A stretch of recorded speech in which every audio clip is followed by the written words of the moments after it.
I'll tell you one that I remember that I really can't forget. It's a decision from being in war zone coverage.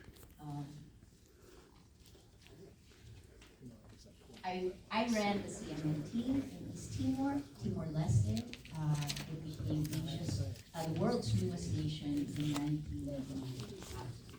But leading up to that, there was violence.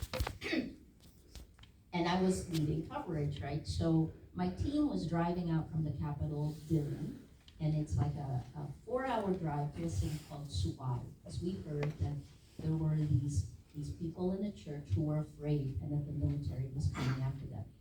East Timor was fighting for its independence from Indonesia, which is the world's largest Muslim population.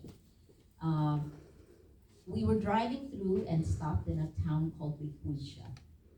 I was a reporter, and at that point, there's a vote for independence, pro-independence, or if you're anti-independence, there were kind of these goons who were working with the Indonesian military. One of my sources was pro-independent. He came and he asked me if he could ride with us because he felt that his life was being threatened. He was that specific. And I have my team, right?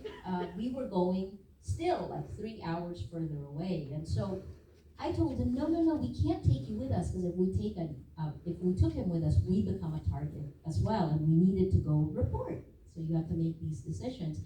And I told him, we'll come back and pick you up on the way back. We'll meet you here at 7 o'clock in this area. So we go. There was a massacre in Suwai. It was a church massacre. We're driving back. We're an hour late that night.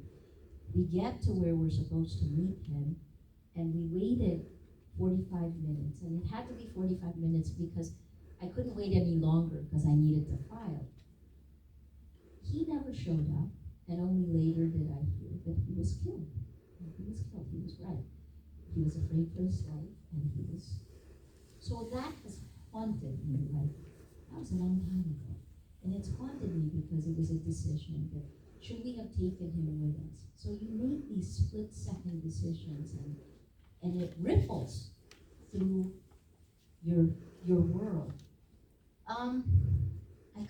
I look back on it and I think, so how do I cope? I go over it over and over and over in my head, whatever that failure point is. And I don't know, I go over and over and over, and I try very hard to see, could I have done better? In that situation, I couldn't.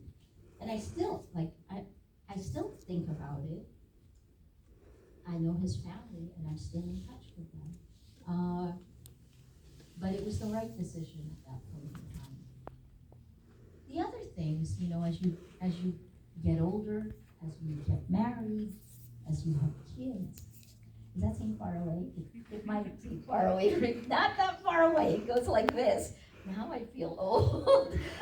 But as you do that, you build yourself. You create who you are. You find meaning in your life in these small decisions that in the moment you may not realize will mean anything, right? So I guess